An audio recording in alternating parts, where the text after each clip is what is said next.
Baiklah, sebelumnya kita sudah membahas ya materi mengenai teks prosedur. Jadi kita udah kenalan nih sama teks prosedur. Kita juga sudah melakukan kegiatan menentukan struktur dari teks prosedur. Nah, kali ini kegiatan kita yang ketiga, yaitu kita akan mengidentifikasi ciri kebahasaan ya yang ada pada teks prosedur. Nah, anak-anak sekalian, stay tune ya. Kita tonton videonya. Baiklah anak-anak, kita masuk kepada pembahasan mengenai ciri kebahasaan dari teks prosedur. Ciri yang pertama, menggunakan kalimat imperatif atau kalimat perintah. Kalimat imperatif merupakan kalimat yang meminta atau memerintah seseorang untuk melakukan sesuatu, menggunakan sesuatu, atau membuat sesuatu. Ciri dari kalimat perintah atau kalimat imperatif secara intonasi ditandai dengan intonasi menurun. Sedangkan kalimat perintah jika secara tulisan maka dia ditandai dengan tanda seru. Nah, ciri dari kalimat imperatif selanjutnya, dia menggunakan partikel lah dan partikel kan. Kita masuk kepada contoh ya.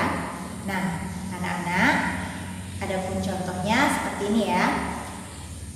Jika dia menggunakan partikel lah, guntinglah kertas tersebut sesuai ukuran yang telah ditentukan. Guntinglah. Kemudian kalau kita menggunakan partikel kan, masukkan adonan ke dalam loyang. Masukkan. Oke, gimana? Paham ya tentang ciri kebahasaan yang pertama? Nah, kita lanjut kepada ciri kebahasaan yang kedua.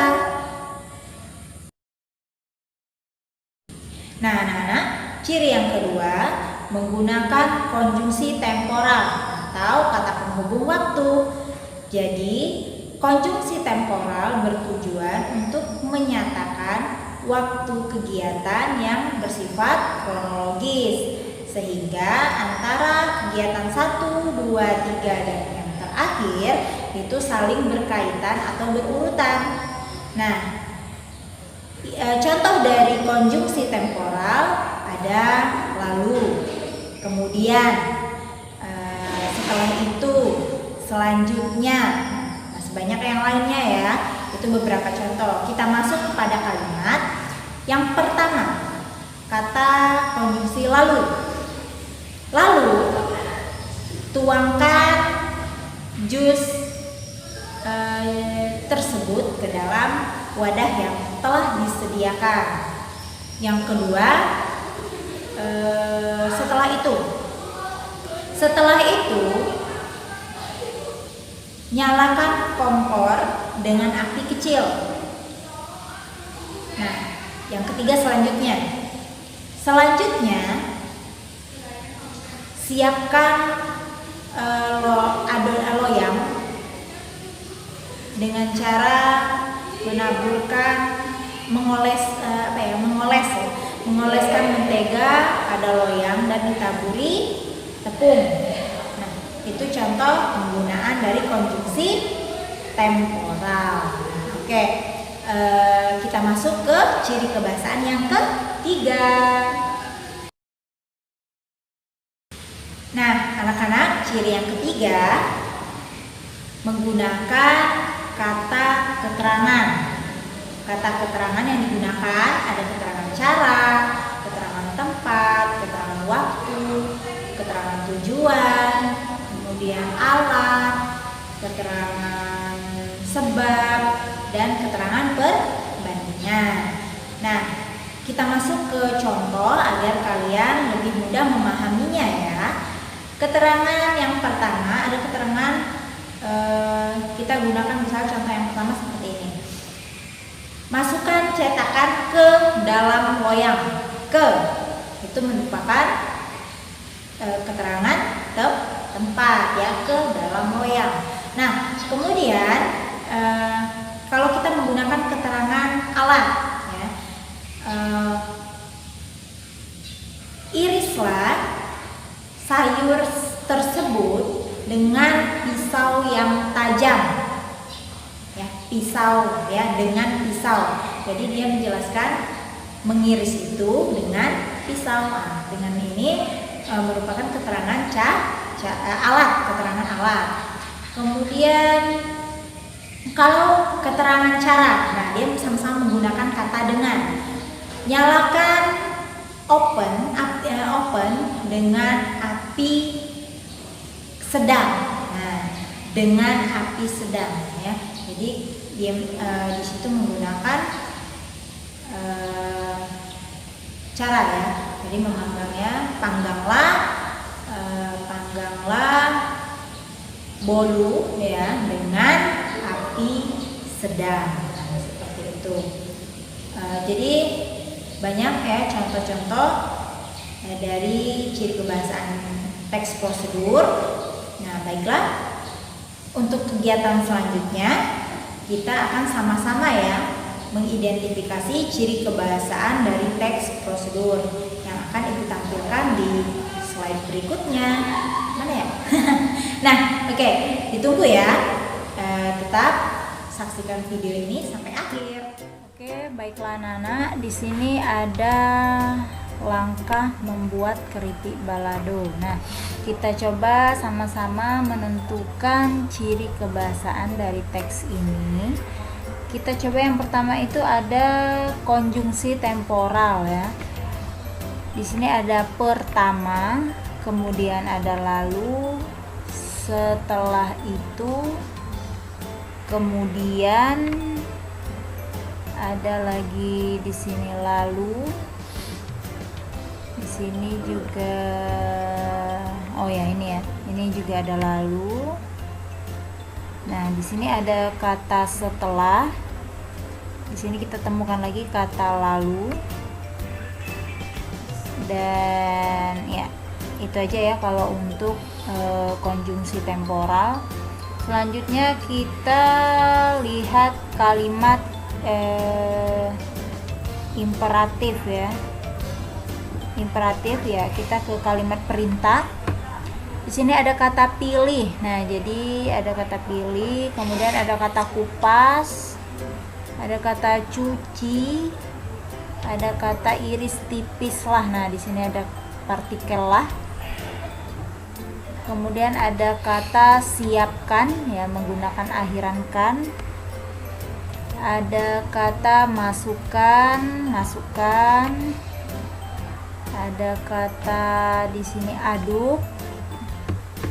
Ada kata diamkan, kata angkat, keringkan, panaskan, tumis.